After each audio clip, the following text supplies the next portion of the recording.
This is Land of Havilah, Luke 23a. It was first thing in the morning when they assembled the Jewish council and put Jesus on trial, Mark 27:1.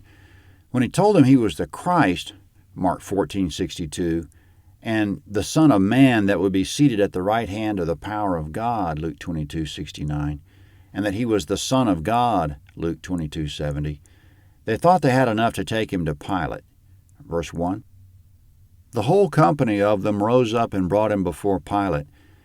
They began to accuse him, saying, "We found this man perverting the nation, forbidding paying taxes to Caesar, and saying that he himself is Christ, a king." Pilate asked him, "Are you king of the Jews?" He answered him, "So you say." Pilate said to the chief priests and the multitudes, "I find no basis for a charge against this man." But they insisted, saying, "He stirs up the people, teaching throughout all Judea, beginning from Galilee even to this place." Comment: The Jews didn't have authority to carry out the death sentence, John 18:31. Therefore they took him to Roman governor Pilate to get him to do it. Jesus has been preaching about corruption in the Jewish leadership, calling them evil vipers, for example, Matthew 12:34. Pilate knows they're corrupt as well. He rejected the charges and, quote, he knew that because of envy they had delivered him up, Matthew 27:18. As to whether Jesus was a king, John records more fully how Jesus answered Pilate. He said, "My kingdom is not of this world," John 18:36. So Pilate was satisfied that Jesus wasn't revolting against Rome, but when he heard that Jesus was from Galilee, verse 6.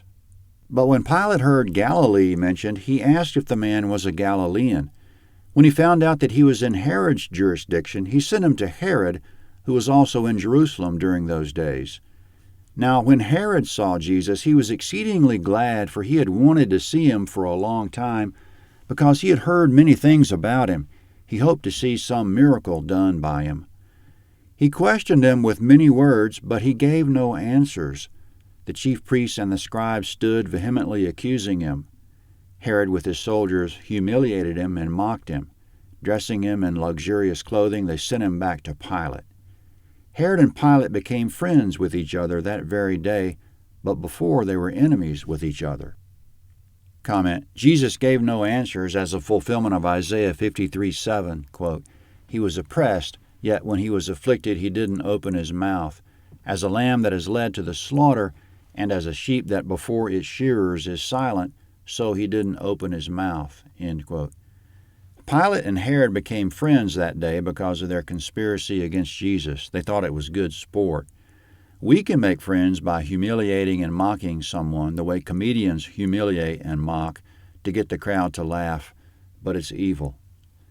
Since Herod didn't settle the case and sent him back to Pilate, verse 13, Pilate called together the chief priests, the rulers, and the people, and said to them, "You brought this man to me as one that perverts the people, and behold, having examined him before you, I found no basis for a charge against this man concerning those things of which you accuse him.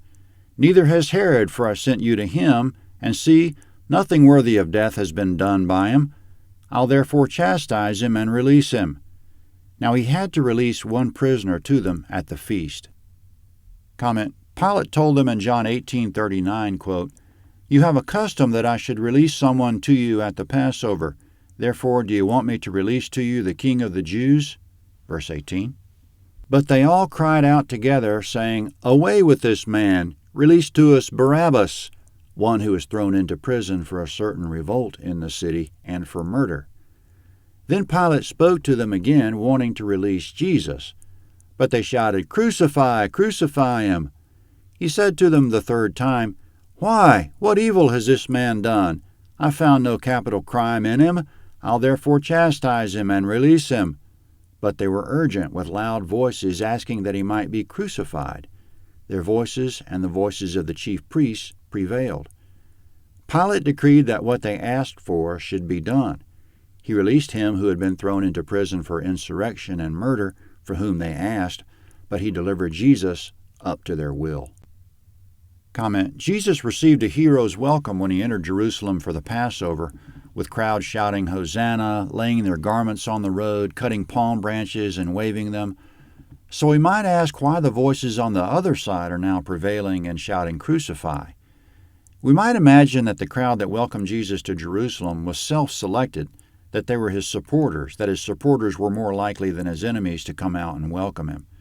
But now as Jesus is appearing before Pilate, even though Jesus might have supporters in the crowd, it'd take guts to speak up on Jesus' behalf because the council was there accusing Jesus, and the people feared the council, John 7:13.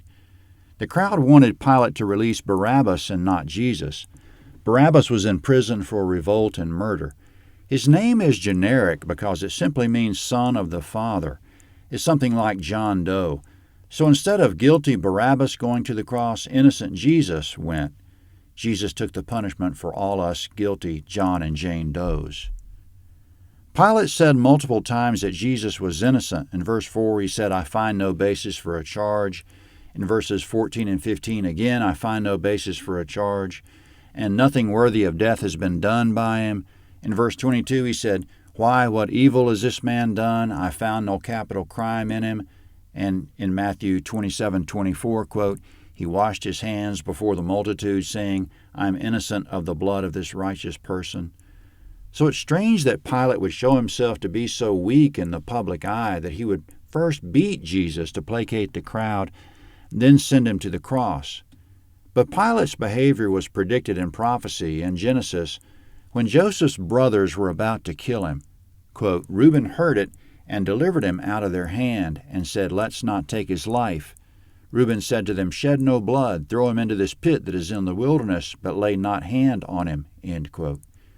Just as Reuben spoke up to the crowd on Joseph's behalf and offered an alternative to death, but still agreed to do evil against him, and in his weakness failed to keep him from being sold to the Ishmaelites, so in the case of Jesus and Pilate, Pilate offered an alternative to death, which was the beating, but still did evil against Jesus and failed in his weakness to prevent Jesus from going to the cross.